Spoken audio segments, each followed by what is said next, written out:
우리가 사실 언론이라고 생각하고 있는 것들 중에는 언론이 아닌 것도 많고, 그래서 처음 강의 시작하면서 그 분권과 이제 언론의 관계 얘기하기 전에 잘 안다고 생각하지만 실제로 썩 잘 알지 못하는 언론이란 게 도대체 뭔지 라는 것부터 좀 말씀을 좀 드리고 시작을 하려고 그럽니다. 자, 그 처음 해놓은 말이 언론과 매스미디어는 똑같은 말이냐, 동의어인가? 여러분 생각 어떠세요? 동의어세요? 동의어라고 생각하세요? 언론과 매스미디어 동의어일까요? 아닐까요? 일부는 동의어고 일부는 동의어가 아닙니다. 그 얘기는 크게 봐서는 매스미디어 속에 언론은 일부에 지나가지 않습니다. 우리 저 옛날에 배웠던 고등학교 시절에 배웠던 수학 개념에 의하면 언론은 매스미디어의 부분 집합이라고 보면 될 것 같아요. 자, 그러면 지금까지 아셨던 거하고는 조금 약간 차이가 있을 거예요. 언론은 다 매스미디어라고 아마 다 생각을 하셨을 텐데, 자, 영화는 매스미디어입니다. 매스미디어인데 우리 영화를 갖다 언론이라고는 하지 않죠, 그죠? 영화는 매스미디어가 분명한데 그걸 갖다 영화를 갖다 우리가 언론이라고 하지는 않습니다. 자, 두 번째, 신문은 우리가 되게 언론 그럼 대표적으로 생각하는 게 신문입니다, 그죠? 요즘은 종이 신문뿐 아니라 인터넷 신문도 많이 있기 때문에 인터넷 신문까지를 포함해서 신문은 매스미디어입니다. 그리고 언론이기도 합니다. 신문의 기능은. 자, 그러면 그보다 좀 우리한테 더 친숙한 텔레비전은 뭘까요? 텔레비전은 반 정도는, 반도 아니에요. 한 텔레비전 중에서 언론적 기능하는 건 한 30% 정도 되고, 그 다음에 나머지 70%는 그냥 매스미디어일 뿐이지 언론은 아닙니다. 자, 매스미디어라는 것은 대량으로 대중에게 어떤 내용들을 전달하는 걸 다 매스미디어라고 합니다. 예를 들어서 영화, 그럼 요즘 어지간한 영화 1000만 관객 그러잖아요, 그죠? 그래서 영화 한 편 제작을 해서 대중 1000만 명한테, 또 사실 1000만 관객은 극장에 오는 관객만 1000만 명이지 집에 앉아서 케이블이나 뭐 IPTV나 이런 걸로 받아서 보는 사람들까지 더하면은 뭐 2천만이 될 수도 있고 3천만이 될 수도 있겠죠. 자, 그런 형태로 진행되는 건 모두가 다 매스미디어입니다.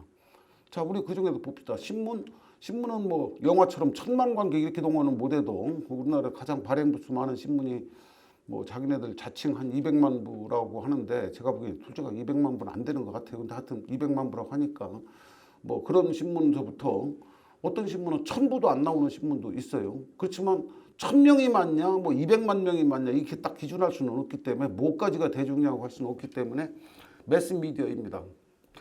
그 다음에 책, 우리 서점에서 하는 책 있잖아요, 단행본들. 그 중에는 베스트셀러 같은 거는 전 세계적으로 막 몇억 부가 팔리기도 하고 그러죠, 그죠? 그건 분명없이 매스미디어입니다. 근데 그거는 언론이라고는 또 안 그래요, 그죠? 자, 그럼 아까 얘기했던 텔레비전은 당연히 관객의 시청자가 많은 경우는, 뭐 시청률이 높은 거는 뭐 몇십 프로 이렇게 시청률 나가는 것들은 어마어마한 사람들이 많이 보니까 당연히 매스미디어인데, 언론이라고 볼 수 있는 부분은 한 30% 정도밖에 되질 않는다라고 얘기를 했습니다. 그건 뭐냐면은 여기서 뜻하는 언론이라는 것은 문자 그대로 여러분 책의 42페이지에 보면 중간 끝부분에 한자로 써 있는 부분이 있는데, 말씀 원자, 그죠? 그 다음에 논자는 논할 논자, 말로서 논하는 거예요. 말로서 논하는데, 말로서 뭘 논하냐면은 옳고 그른 거를 논하는 겁니다. 그래서 한자적으로 얘기하면 말로서 시시비비, 그러니까 옳고 그름을 논하는 것이 언론이다. 그런데 여러분 알다시피 텔레비전 같은 경우는 무슨 예능 프로그램, 뭐 말로서 옳고 그름 논하는 거 아니죠, 그잖아요. 그 다음에 뭐 드라마, 뭐 그 중에서도 물론 옳고 그름 논하는 부분이 조금 있긴 있죠. 뭐 전혀 없는 건 아니지만 그걸 목적으로 한 건 아니죠. 그 드라마 그러면 재밌게 사람들이 뭐 어떤 경우 눈물도 흘리게 하고 웃기도 하고 뭐 재밌게 깔깔거리고 웃게도 만들고 이렇게 하는 목적이지 뭘 따지고 논하고 하려고 한 건 아니에요. 자, 그럼 우리 텔레비전 전체적인 기능으로 볼 때 대부분들이죠. 그게 한 70% 정도 되고, 뉴스라든지 뭐 시사 프로그램, 뭐 토론 프로그램 이런 것들은 전체적인 비중에서 보면 약 한 30% 정도.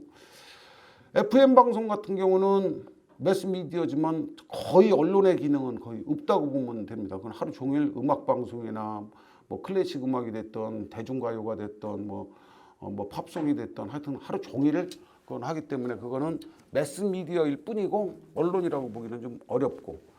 자, 그러면 어떤 것 중에는 그런 것들 중에는 이런 것도 있어요. 예를 들자면은 영화인데 그 아주 사회적인 그런 짙은 내용을 담고 있는 것. 뭐 최근에 그 개봉한 영화 중에 뭐 영화라기보다는 다큐멘터리 중에 그 주전작이라고 하는 얘기 혹시 들어보셨는지 모르겠는데 우리 지금 일본군 그 위안부 문제를 그러니까 바탕은 일본 사람이 아마 살기는 현재 그 신분은 미국 시민인 것 같아요. 그 사람이 일본 사람들이 왜 그렇게 한국의 위안부 문제를 갖고 그렇게 왜곡을 하고 억지 소리를 하고 하냐는 것을 다큐멘터리로 쭉 제작한 그 다큐멘터리 영화가 있어요. 저도 사실 보지는 못했습니다. 자, 그런 경우는 옳고 그른 걸 논하는 내용이 들어 있겠죠, 그죠? 그래서 그걸 갖다가 우리가 그러면 영화도 언론 아니냐 이렇게 생각할 수도 있는데 물론 그런 측면이 있습니다. 그런 측면이 있지만 언론 같은 그 언론이라고 하지는 않는 것은 좀 시사적이라든가 가장 최근에 벌어지는 일이라든가 이런 것들을 주로 가지고 옳고 그름을 따지는 것을 언론이라고 합니다. 자, 그럼 매스미디어라는 것은 20세기 이후에 탄생했다고 보면 됩니다. 물론 신문이 제일 처음에 나타난 것은 뭐 서양의 경우는 한 1600년대니까 한 17세기쯤에 나타나긴 했는데 이렇게 대중화되고 이러기 시작한 건 19세기 말, 20세기에 이제 나타났고 본격적으로 매스미디어라는 용어 자체가 생겨난 것도 라디오가 출연하고 그 이어선 텔레비전이 나오고 영화는 그보다 물론 좀 빨랐지만 영화가 있고 하는 시대부터 이제 매스미디어의 시대였으니까. 자, 그러면 우리나라로 따지면은 매스미디어가 없었던 그 옛날 뭐 멀리 갈 것 없이 조선시대 언론적인 것은 있었을까요? 없었을까요? 우리가 한 사회가 유지되기 위해서 옳고 그른 걸 따지는 것이 언론이다 그랬는데 한 사회가 유지되려면은 옳고 그름을 따지는 무슨 기능이 있어야 되겠죠. 그렇죠? 자, 그래서 조선시대에도 있었습니다. 물론 요즘처럼 독립된 건 아니지만 그 정부의 기구로서 사관원, 사헌부, 홍문관이라고 하는 그런 세 가지 기구가 있었습니다. 자, 이 중에서 이제 아주 특이한 거는 요 사관원이라는 건데 사관원이 왜 특이하냐면요. 사관원할 때 간자가 아주 재미난 글자예요. 이게 이제 그 간할 간자인데 간하다는 게 무슨 뜻이냐면은 간은 아랫사람이 윗사람한테 직언을 하거나 충고를 하거나 하는 것을 간한다고 그럽니다. 예를 들어서 자식이 아버지 보고 아버지 담배 그만 끊으세요 하는 건 간하는 거예요. 근데 아버지가 아들 보고 야 요즘 젊은 놈이 뭐 그렇게 담배를 피냐 그거는 간하는 건 아니에요. 그거는 아버지는 아들한테 뭐 충고를 한다든지 충언을 한다든지 뭐 이런 거고. 그래서 간한다는 것은 아래에서 위한테 이제 얘기를 하는 겁니다. 자, 그런데 조선시대 아래와 위가 누구였을까요? 왕과 또 신하인데 거기서는 이제 벼슬아치들, 벼슬을 하는 사람들. 그러니까 이 사람들의 직업은 본직이 뭐냐면 임금한테 계속 듣기 싫은 소리 하는 거예요. 계속 듣기 싫은 소리. 그러시면 아니되옵니다. 주로 아니되옵니다 소리는 이제 주로 많이 하겠죠. 그게 사간원의 일입니다. 근데 그 다음에 이제 사헌부, 저 헌자가 헌법 할 때 그 헌자입니다. 그래서 우리가 뭐 요즘 무슨 일이 있으면 헌정 질서를 뭐 유린하면 안 된다 뭐 이런 얘기들 많이 하잖아요. 그 헌자입니다. 헌이라는 것은 중심, 가장 기본이다 뭐 이런 의미. 그래서 법 중에서 가장 상위에 중심되는 법. 그 다음에 헌병, 군인이 지켜야 할 도리를 잘 지키라고 해준 것도 헌병. 그래서 사헌부는 요즘으로 따지면은 검찰 기능 플러스 감사원 같은 그런 기능이라고 보면 됩니다. 왜 검찰이라고 얘기를 하냐면은 이 사헌부에서는 주로 일반 백성들이 잘못하는 거는 우리 왜 사극 드라마 같은 거 보면 많이 나오는 예를 들면 뭐 도둑놈 잡고 뭐 한적 잡으러 다니고 뭐 이런 거는 주로 누가 하는 거냐면 포도청에서 주로 하고요. 왜 그 번거지 같은 거 쓰고 다니는 사람도 많이 보죠. 그거 이제 주로 포도청 포도 군관들이고 사은부는 벼슬아치들이 이제 잘못하는 거.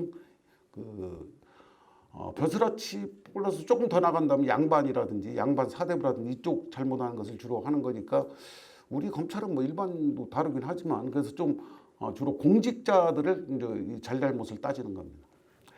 그다음에 홍문관이라는 제도도 좀 특이한데 요즘으로 따지면 국립대학과 비슷한 원래는 학문연구기관입니다. 학문연구기관인데 저게 왜 그 중요한 그 언론기관 내 역할을 하냐면 홍문관에서는 매일 아침마다 임금을 참석시켜 갖고 경연이라는 걸 해요. 그러니까 임금을 가르치는 겁니다. 임금을 하고 물론 이제 토론도 좀 하겠죠. 뭐 그냥 일방적으로 학생 가르치듯이 하는 건 아니겠지만, 근데 임금을 가르치는 내용이 무슨 수학 가르치고 과학 가르치고 하는 게 아니라 주로 뭐 중국의 고전이라든지 역사서적이라든지 뭐 우리 선조에서 했던 기록이라든지 이런 걸 가지고 옛날 임금님 뭐 이런 때 어떻게 했고 어쨌고 저쨌고 뭐 이런 거를 그 당시 현안이 있을 때 예를 들면 굉장히 나라가 가물다 혹은 뭐 엊그제처럼 태풍이 오고 홍수가 나고 그래서 뭐 백성들이 어렵다 뭐 가을에 됐는데 흉작이 들어서 뭐 굉장히 어렵다 이랬을 때 이제 과거의 임금들은 뭐 중국에 있는 어느 임금은 어땠고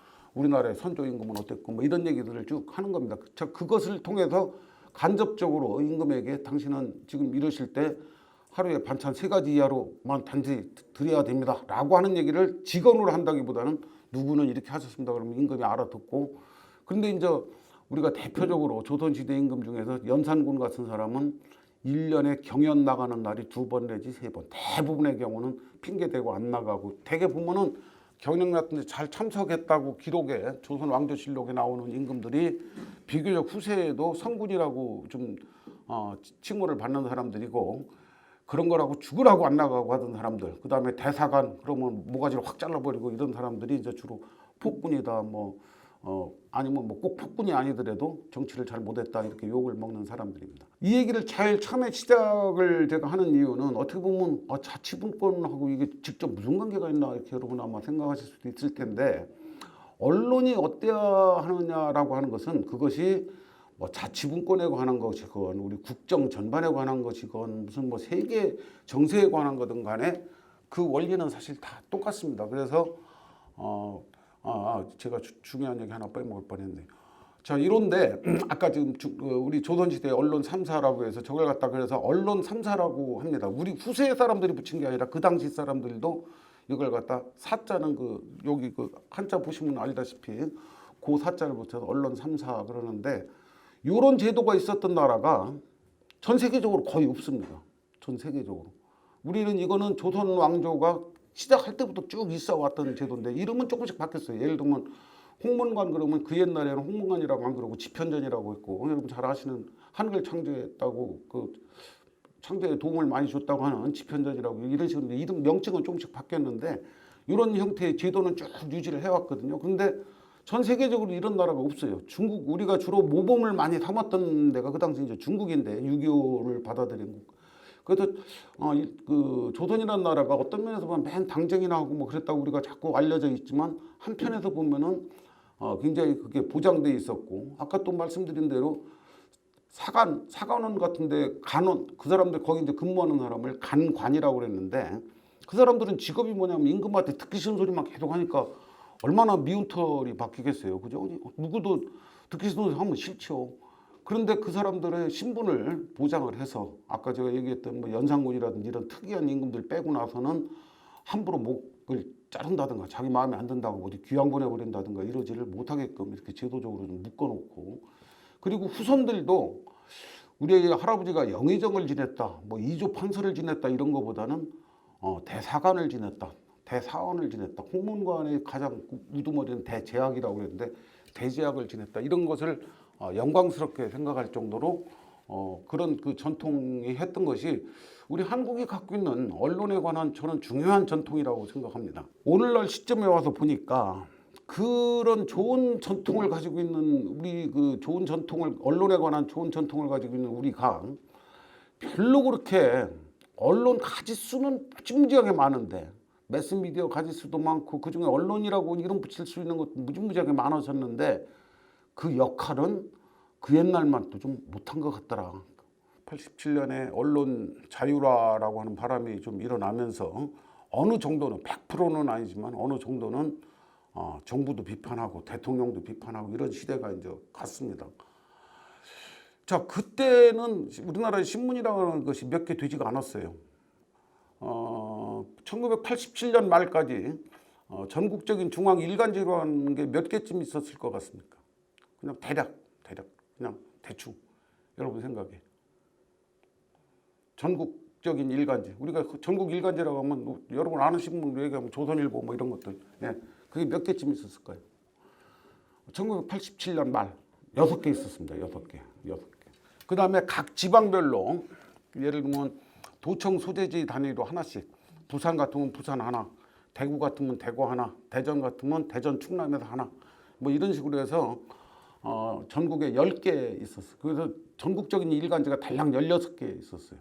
개수로 보면은 요즘 거에 10분의 1도 안 될 거예요. 요즘 일간지만 따져서 우리나라에 지금 한 200개 가까이 됩니다. 지금 여러분이 모르는 일간지들도 워낙 많기 때문에.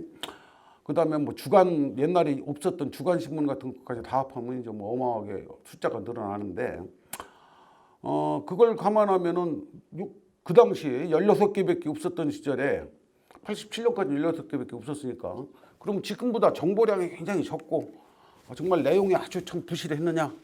제가 보기엔 꼭 그렇지도 않은 것 같아요. 요즘 뭐 200개, 300개씩 되는 이 시대나 그 시대나 오히려 그 시대가 하지 말라는 거, 정부에서 감시하고 비판하고 해서 하는 거를 피해 가면서 그 틈새 속에서 얼마든지 그 보도할 거 하고. 근데 요즘은 넘치는데도 사실 가지수만 많지 그게 그거고 저게 저거고, 이 신문 보나 저 신문 보나 이 방송 뉴스 듣나 저 방송 뉴스 듣나 어스비슷하고, 그죠?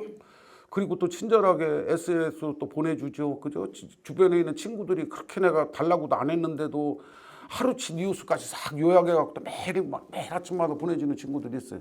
저한테도 보내주는데, 그래서 이 친구가 제가 평생 신문방송하고 교수한 걸 모르나 싶은 그런 생각이 들 정도로 너무 많은데 정작 그 중에서 쓸모다리 있는 거는 사실 별로 없죠, 그죠?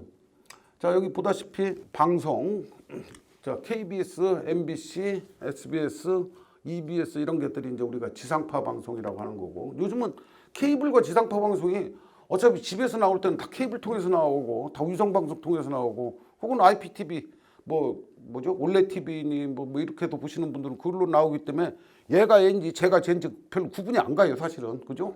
근데 이게 사실은 다른 종류는 다른 겁니다. 그 다음에 위성 방송 IPTV, 그 다음에 DMB, 그 운전하고 갈 때 그 사이에도 불편하실까봐 또 보라고 또 친절하게 나오죠. 고속버스 타도 나오죠, 그죠? 그 다음에 이제 인터넷, 이건 뭐 말할 것도 없고요. 거기다가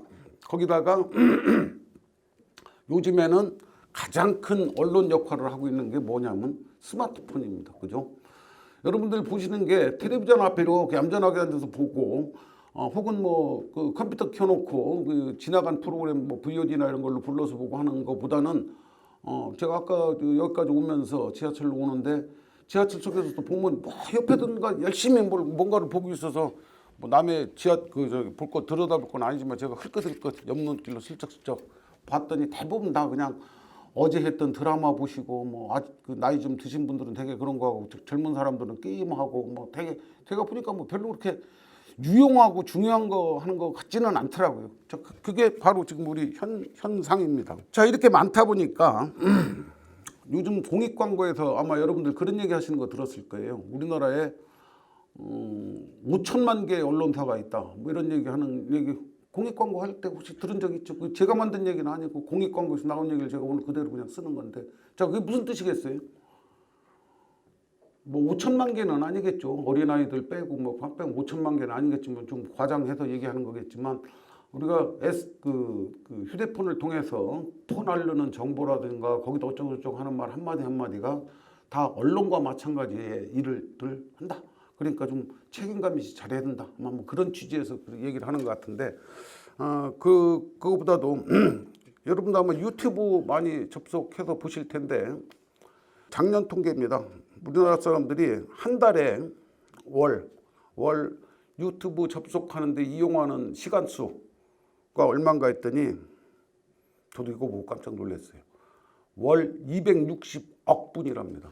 우리나라 전 인구에서 유튜브에 접속해서 보는 시간이 월 260억, 260만이 아니라 260억 분이래요. 그래서 대충 이 저기를 사용할 만한 사람들, 그러니까 인터넷을 스마트폰을 사용할 만한 사람들로 나눠 보면은 한 4천만이라고 치고 이렇게 대충 나눠 보면 1인당 뭐 700분씩이던가 뭐 하여튼 그렇게 계산이 나옵니다. 어마어마한 숫자입니다.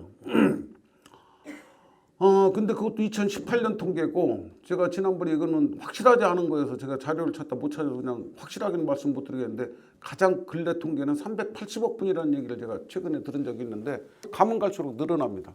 자, 유튜브 통계가 유튜브 접속 시간이 이렇게 늘어나니까 그걸로 인해서 어마어마한 수익을 올리는 사람들이 많이 생겨나죠. 그죠? 여러분 최근에 깜짝 놀란 거 뭐 6살짜리인가 몇 살짜리 아이가 유튜브 방송만 해갖고 뭐 90억짜리 빌딩을 샀다고 그러잖아요. 물론 걔가 유튜브 방송을 만든 건 아니겠죠. 걔네 아버지가 만들어서 제일 처음에 제가 보기에는 돈 벌려고 시작한 건 아마 아닐 거예요. 재밌게 하려고 했는데 그게 의외로 하니까 이제 그 다음부터는 좀 상업화가 됐으리라고 생각이 됩니다. 그런 아주 특이한 케이스 말고도 뭐 유튜브에서 그냥 먹는 것만 방송해갖고 뭐 어마어마한 돈 버는 친구들도 있고 뭐 하여튼 그런 일들이 지금 벌어지고 있는 게 지금 근데 우리나라가 세계적으로 봐서도 이 면에서 상당히 좋게 보면 앞서 있고 어떻게 보면 이게 꼭 앞서 있는 게 과연 꼭 좋은 것이냐라는 생각이 들 정도로 그렇다고 그렇게 얘기를 합니다. 자, 그래서 그렇게 되다 보니까 중요한 건 뭐냐면은 기존에 아까 제가 말씀드릴 때 매스미디어와 언론은 좀 차이가 있다고 그랬어요. 언론은 매스미디어의 일부일 뿐이라고 했는데 정작 언론에 쏟아야 할 기능들은 자꾸 줄어들고 방금 전에 얘기 드린 대로 우리가 뭐 예능 텔레비전에서 보는 예능 프로그램, SNS에서 보는 무슨 먹방, 무슨 뭐 아이들 키우고 어쩌고 하니까 다 이거 사실 언론하고는 별 상관없죠. 그죠? 자, 이런 것들이 대세를 이루다 보니까 오히려 전통적인 언론은 아까 제일 처음에 얘기했던 것처럼 거의 언론적 기능 자체가 풍요로우면서도 언론적 기능 자체는 자꾸 실종돼가는 그런 시대를 살아가고 있습니다. 자치라는 것은 제가 일부러 한자로 써놨는데 스스로 다스리는 게 자치입니다. 그죠? 그 다음에 분권은 나눌 분자, 그 다음에 권리, 권세 할 때 갖고 있는 그 힘. 그래서 권한을 나누고 스스로 다스리는 게 자치 분권입니다. 자치 분권의 가장 핵심은 뭡니까? 스스로 결정해서 스스로 결정보다는 스스로 참여해서 결정해서 그리고 책임까지 그 내려진 결정에 대해서 그 결과에 대해서 책임까지 질 수 있는 게 자치입니다. 그죠? 두 번째, 자치가 되려면은 세상에 뭐 요만한 일 하나 할래도 돈 없이 되는 게 하나도 없는데 우리 이제 예를 들면 지금 여기 강북구니까 강북구에서 뭘 하려고 하면은 뭔가 예산이 있어야 될 거예요, 돈이. 자, 근데 그만한 돈이 있느냐 없느냐. 아무리 좋은 결정을 해도 돈이 뒷받침이 안 되면 사실 공연불이에요. 그죠? 그러니까 제가 보기에는 자치와 분권의 가장 핵심은 그 일을 결정할 수 있을 만한 능력을 갖추느냐 안 갖추냐는 문제하고 두 번째는 예산하고의 문제입니다. 그죠? 그런데 갖추느냐 안 갖추느냐의 문제는 누가 할 거냐면 여기 있는 주민들, 강북구 그러면 강북구에 있는 주민들 혹은 좀 더 크게 보면 서울시면 서울시에 의한 주민들 이렇게 해서 결정할 문제인데 예산에 관한 문제는 여기서 결정한다고 될 일은 아니겠죠. 그렇죠? 예를 들어서 강북구 주민들이 우리 꼭 해야 할 일이 있으니까 이웃한 성북구에 비해서 성북구하고 강북구가 아마 제가 보기엔 붙어있는 도봉구도 이렇게 붙어있죠. 그죠?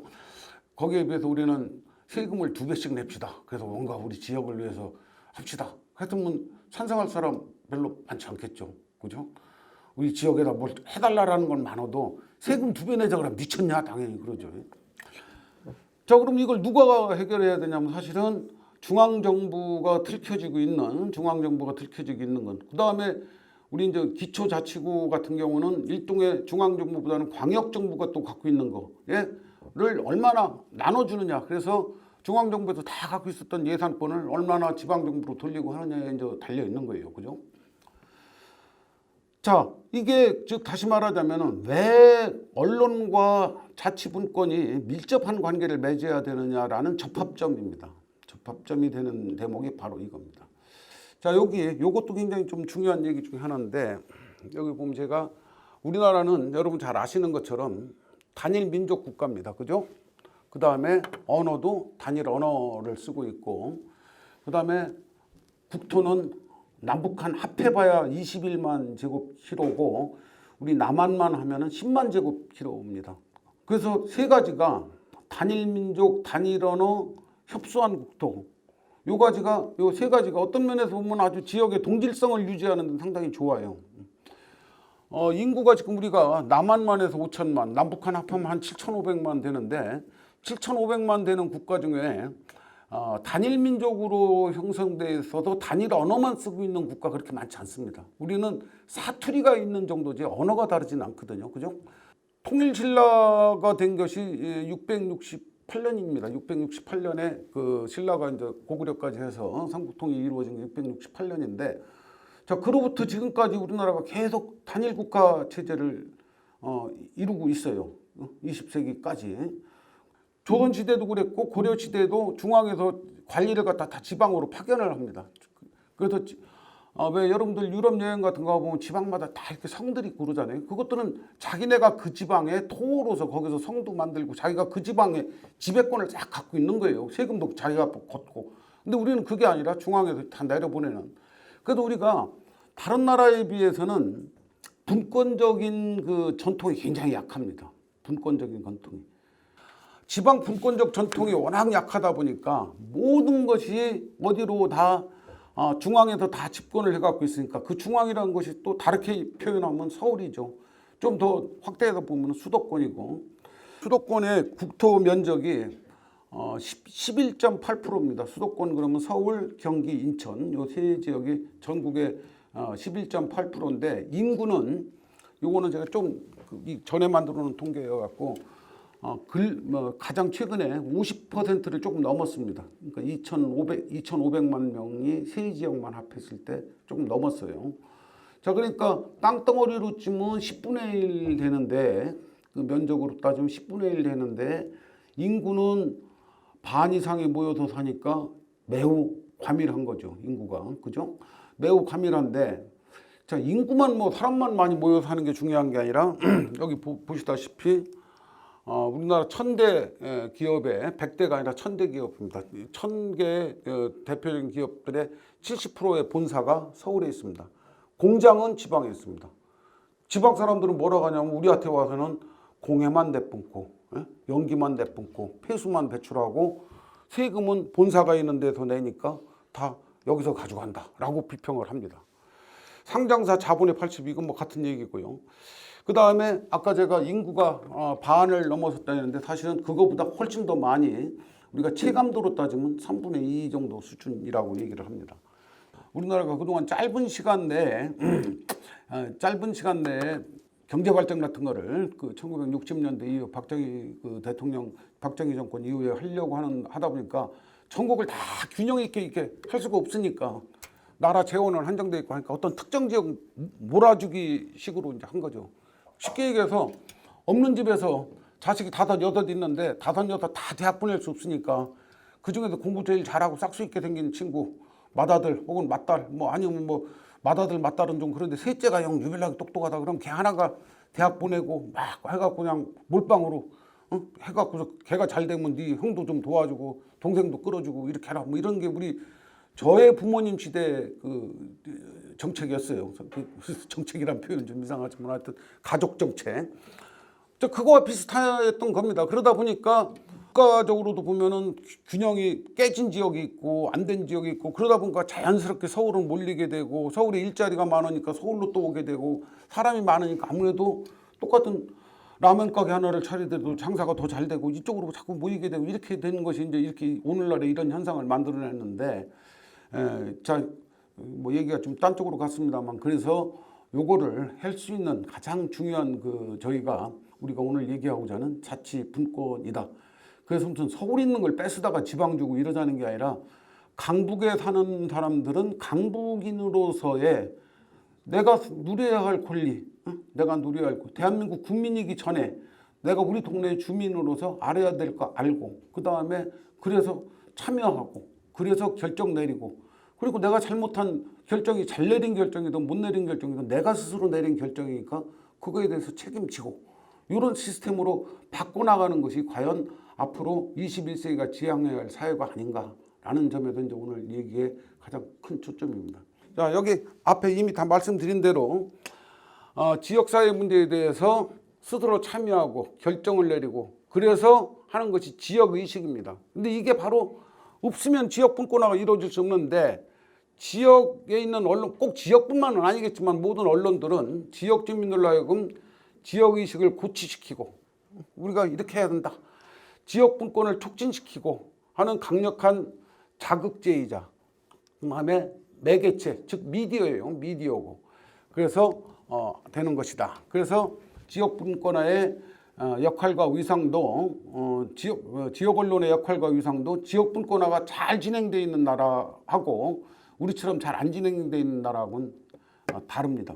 중앙 언론, 아까 얘기한 뭐 KBS, 조선일보, MBC 이런 것들을 중추신경이라고 한다면은 중추신경 못지않게 말초신경도 매우 중요하다. 말초신경이 제 역할을 안 하면 사실 중추신경도 있은 동 없은 동 마찬가지다.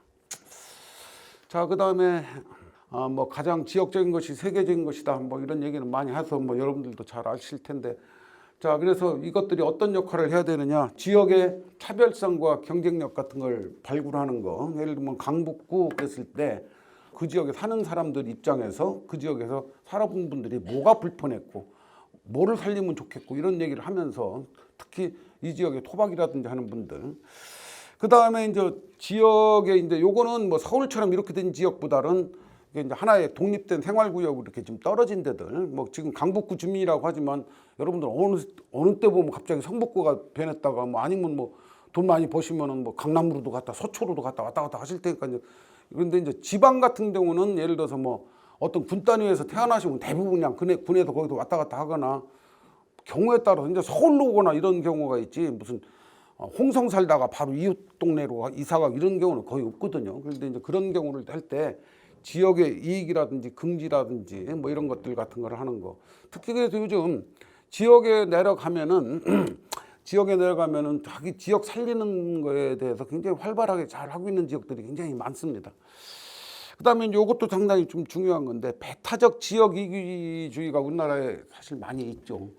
꼭 지역 감정까지는 안 가더라도 특히 뭐와 관련돼서 그런 게 많이 생기냐면, 개발하는 것이 생겼을 때, 개발 문제 했을 때 좋은 거는 우리 동네, 나쁜 거는 저쪽 동네, 이게 이제 우리 기본적으로 하는 거잖아요.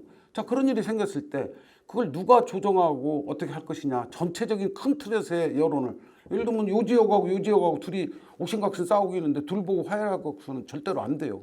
그죠? 그러니까 뭔가 이렇게 큰 틀에서 했을 때 그런 것들을 큰 시각에서 바라볼 수 있는 것은 또 누가 있을 수 있겠느냐라는 것 같은 것들을 우리 지역 언론에서 일정 부분 해줄 수 있다. 그 다음에 뭐 옆에 쭉 있고, 그 다음에 방금 전에 얘기했던 것처럼 지역 갈등, 통합 조정자로서의 역할 같은 것들.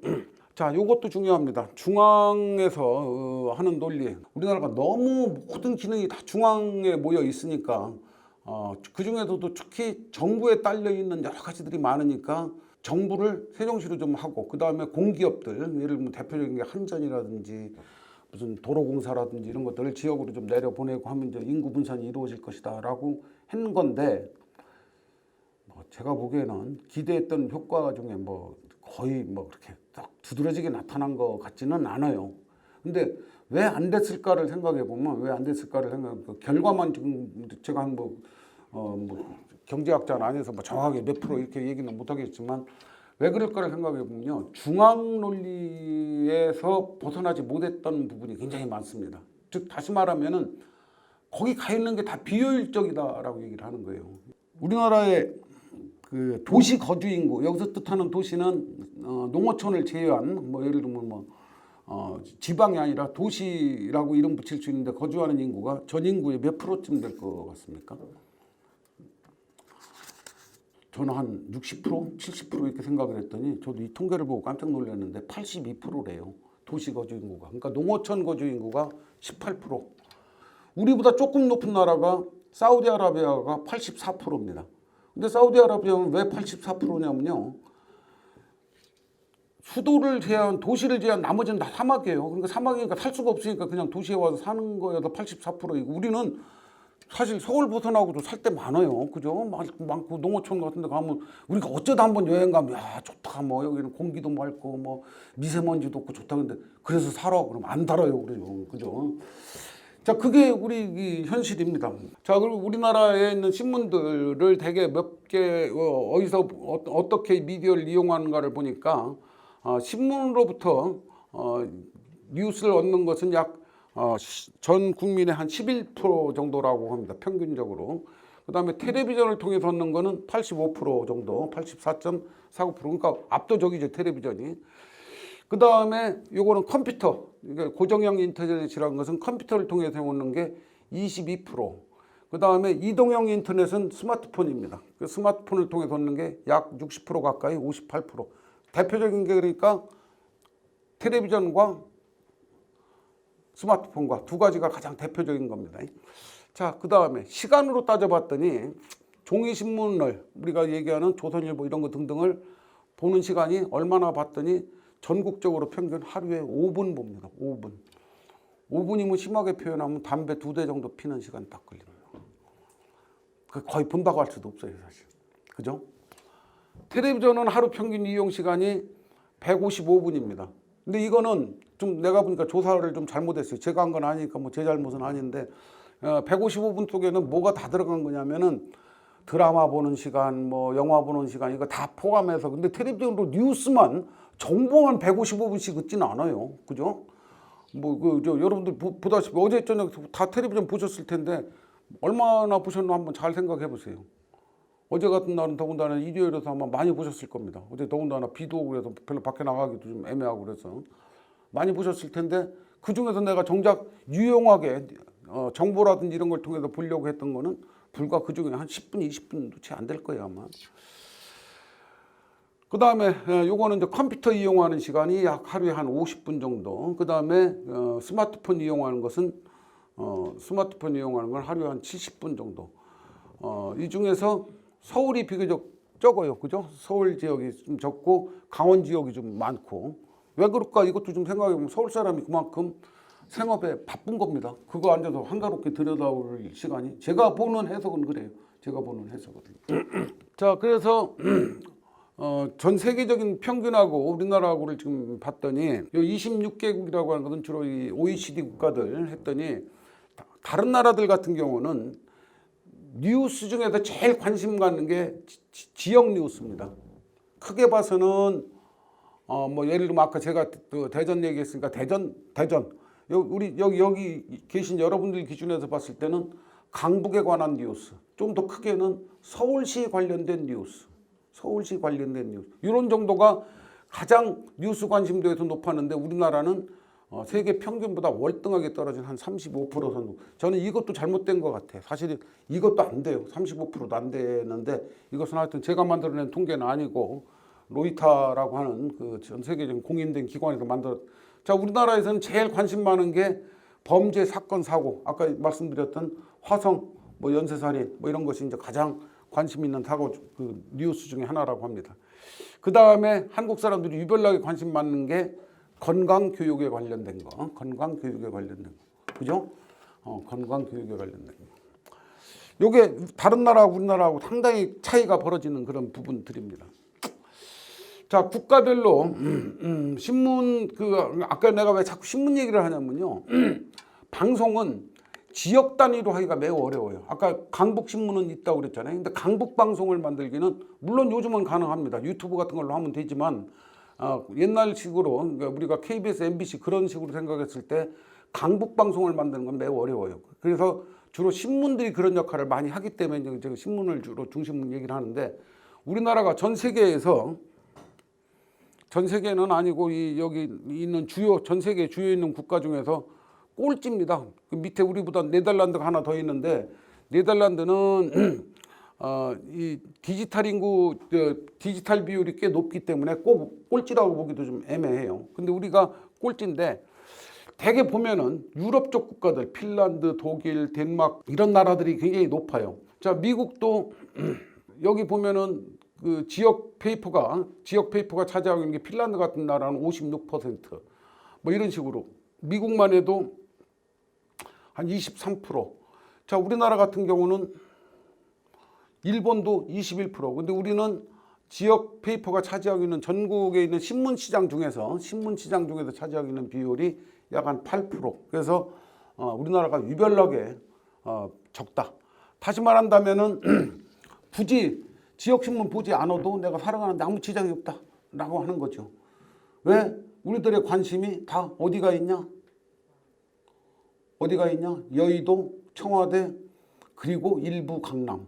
강남은 왜 가 있냐면 거기에 방탄소년단도 있고, 거기에 뭐 YG도 있고, 뭐 머시도 있고, 그 다음에 우리의 그 가슴을 저미는 땅값도 거기만 오르고 아파트 값도 거기만 오르니까 내가 가서 살지는 못하지만 관심은 그쪽으로 가고 대치동도 거기에 있고, 그래서 그쪽으로 가는 겁니다.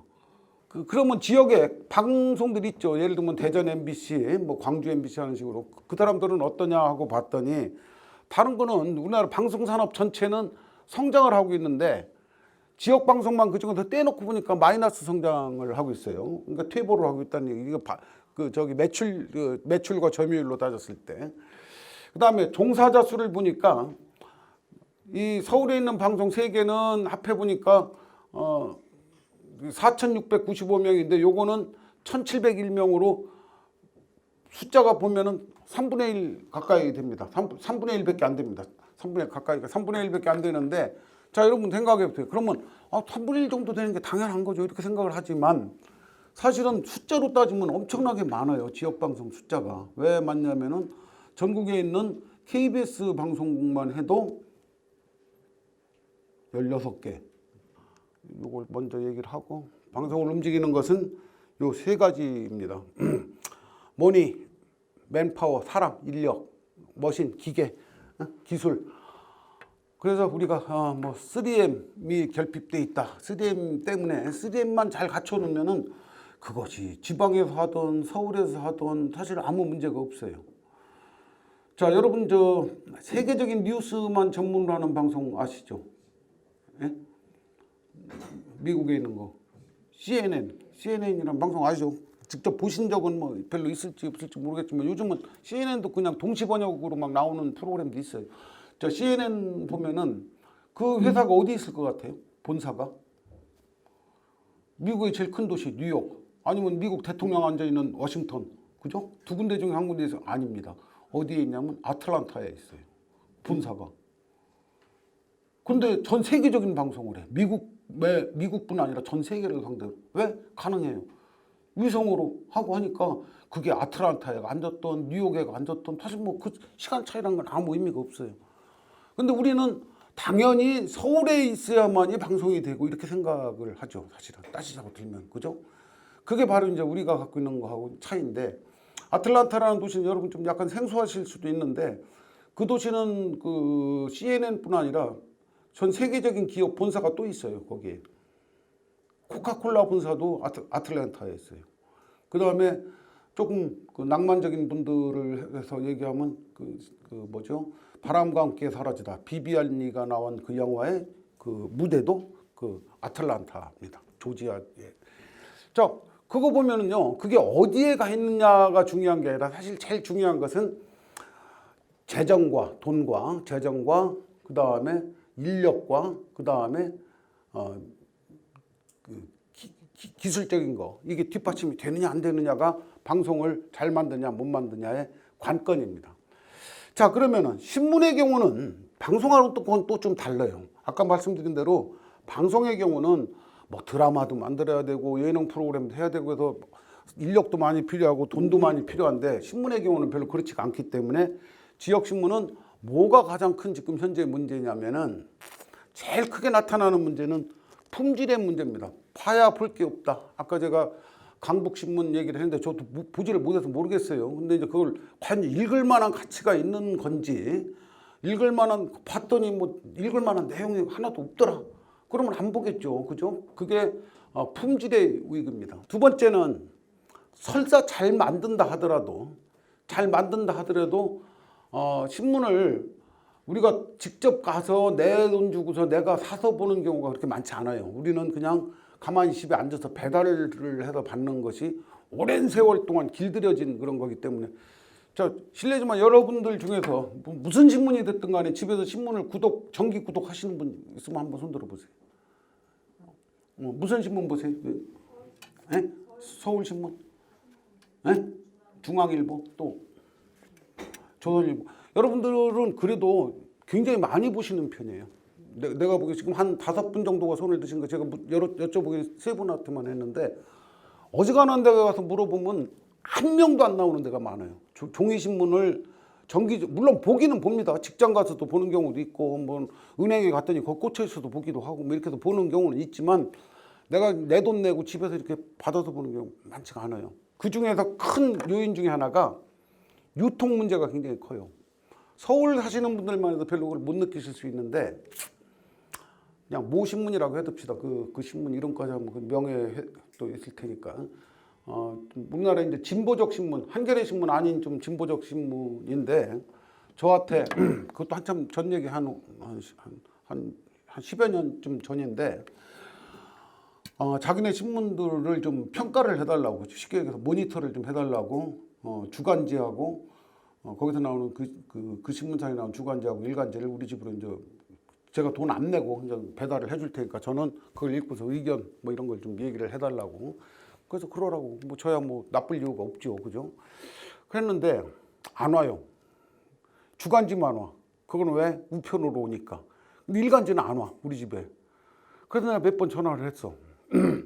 좀 보내달라고. 그랬는데 안 와. 근데 예, 알았습니다. 내일 꼭. 그래서 내가 물어봤어. 대전에 있는 이제 말하자면 신문 지사가 있을 거 아니에요. 그랬더니 그 동네 전체에 그 신문을 보는 사람이 달랑 나은 사람이래요. 그것도 돈 내고 보는 손님도 아니잖아.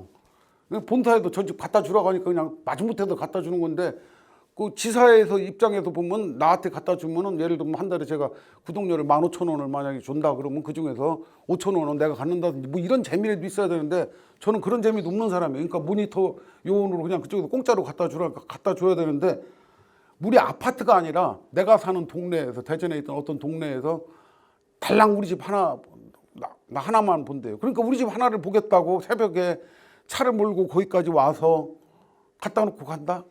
어렵죠. 아무리 잘 만들면 뭐예요? 그죠? 이겁니다. 그래서 뭐만 했냐면은 그 신문사에서 그러니까 저를 이제 그렇게 했는데 또 그렇잖아요. 그러니까 일주일치씩 신문을 묶어갖고 그 주간지 보낼 때 이제 같이 보내는 거예요. 근데 그건 전혀 평가가 안 돼요. 왜 그러냐면 이미 나는 다른 거를 통해서 다 알고 있는 얘기를 이 신문을 통해서 또 보니까 이 신문의 신선도가 그 신문이 잘못한 건 아니죠. 내가 손을 늦게 받았을 뿐인데 그러니까 별로 새롭지도 않고 그러니까 물론 논조를 비교한다든지 이런 거 정도는 가능하겠지만 그래서 뭐 한 몇 개월 하다가 나도 미안하고 그쪽에서는 저한테 더 미안하고 그래서 이제 흐지부지 그만둔 적이 있는데 그게 바로 유통 문제입니다. 서울만 해도 별로 그런 일은 아마 없으리라고 저는 생각을 합니다.